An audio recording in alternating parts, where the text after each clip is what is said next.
As well as mass surveillance, there is also what you could call active surveillance or simply hacking. Tools can be installed using the same type of malicious malware and spyware used by cybercriminals onto your machine or phone if you are a target. Tools for passive and active surveillance are sold by security companies to governments if the governments don't develop them themselves, or even if they do, if they want to buy extra tools. There is a large and very active market in such tools, and when the hacking team group was hacked themselves, it was revealed that they were doing that. Let me introduce you to the ANT catalogue to give you an idea of the sort of tools that governments and any well-resourced threat agent have available to them. The ANT catalogue is a leaked document of the NSA's hacking and spying toolset circa around 2008. So first, let's discuss a passive RF retro ultra-high frequency reflector. And if we go down here, I can show you one.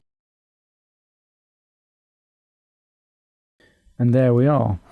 These can be extremely small electronic devices that need only microamps of power, or in some cases need no power at all, meaning that they can remain active for years.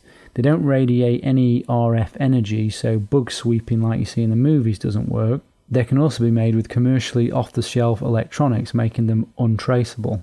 One such example is codenamed Loud Auto, which is basically an audio listening bug. And we can see here, audio-based RF retro reflector provides room audio from targeted space using radar and basic post-processing. So what that means is, in order to listen to this device, a person needs to be at a distance somewhere and then send a focused beam of radio frequency energy targeted at that retro reflector. They are then able to listen to the room's audio. The device is only active when it re-radiates back to the sender, otherwise it's totally passive, radiates no RF, so undetectable, and uses virtually no power. These retro reflectors can be used for all sorts of interesting things. Let me show you something else. So if we look here under keyboards, Data RF retro reflector provides return modulated with target data keyboard low data rate digital device when illuminated with radar. So this is installed in a keyboard. An observer pointing one of those focus beams of radio frequency energy targeted at the reflector will be able to record all of the keystrokes on the keyboard. Again, passive, radiates no RF, so undetectable, and uses virtually no power. And there's also RageMaster.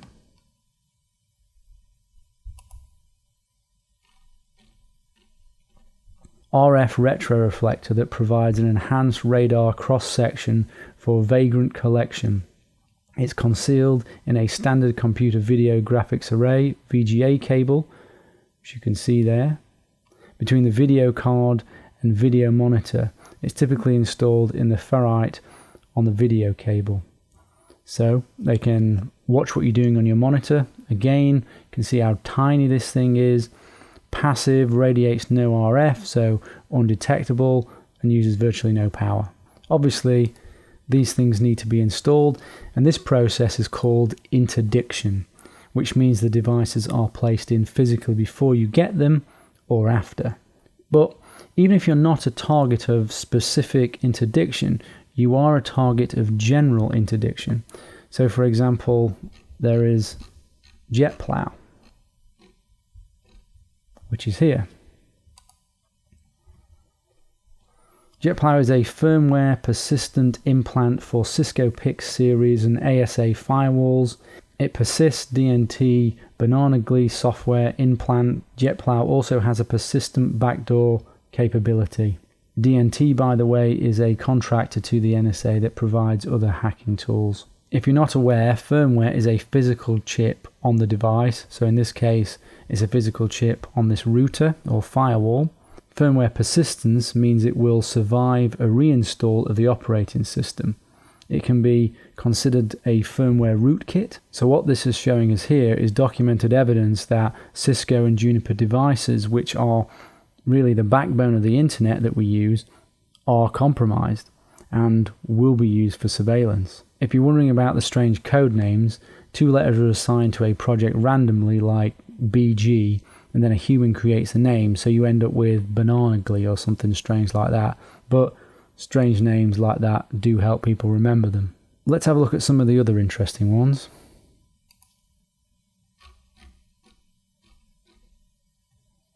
So here we have Nightstand, an active 802.11 wireless exploitation injection tool. So that's Wi-Fi for payload exploit delivery into otherwise denied target space. Nightstand is typically used in operations where wired access to the target is not possible. So that's basically a Wi-Fi cracker. And interestingly, leaked emails have exposed plans by Hacking Team and a Boeing subsidiary to deliver spyware via drones for sale to government agencies, which would essentially be this device on a drone. So there are ways to counter this though, which we'll go through as part of the course. Another interesting one is Irate Monk.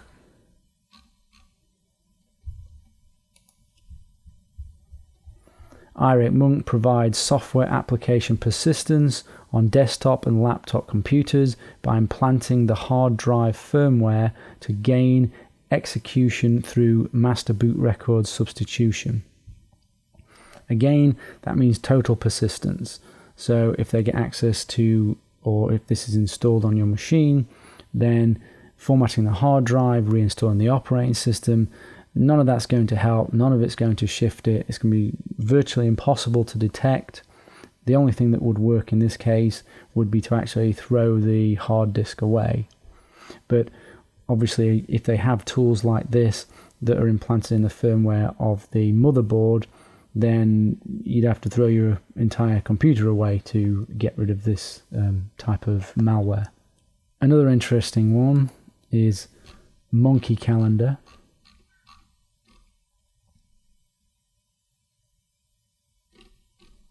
Which is here. And this is actually a SIM card.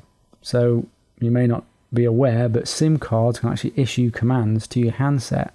So this is a SIM card that issues commands to your handset and then sends out SMS messages informing what you're doing and your location and whatever else other information that they desire. And the last one that I'm going to show you that's interesting is Candygram. Mixed GSM cell tower of a target network capable of operations at 900, 1800 or 1900 megahertz. Whenever a target handset enters the Candygram base station's area of influence, the system sends out an SMS through the external network to registered watch phones. So this is a fake base station. They will set up as Vodafone and then monitor and track you and hack you through it. And these are from circa 2008, 2009. Imagine what they might have now. If your government is an active threat agent to you, or anyone of sufficient means, motive and opportunity, then I hope you can see that if you are a target, the only way to be anonymous online is to be anonymous offline as well. And we'll talk more about this later as we go through the course. You can see that there are also hobbyists who are recreating these tools based on what they've seen, and we're also working on similar tools.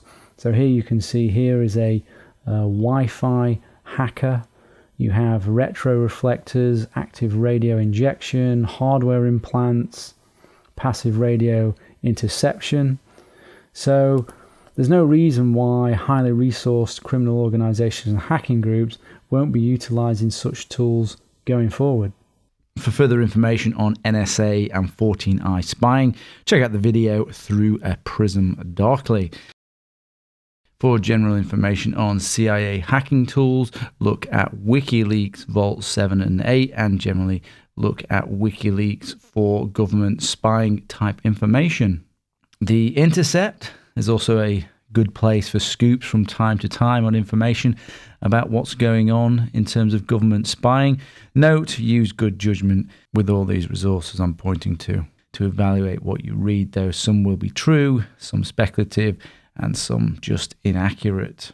And to conclude, there's no secret at all that well-resourced governments are spying and hacking on everybody to gather intel. There have been leaks about the likes of the US and the UK, but countries like Russia, we haven't seen many leaks yet, but they are engaging in serious cyber warfare against their adversaries, the US, the UK, the Ukraine, and messing around with elections. Our governments are in a cyber war that seems to be getting more and more heated, and us citizens are in the middle of it.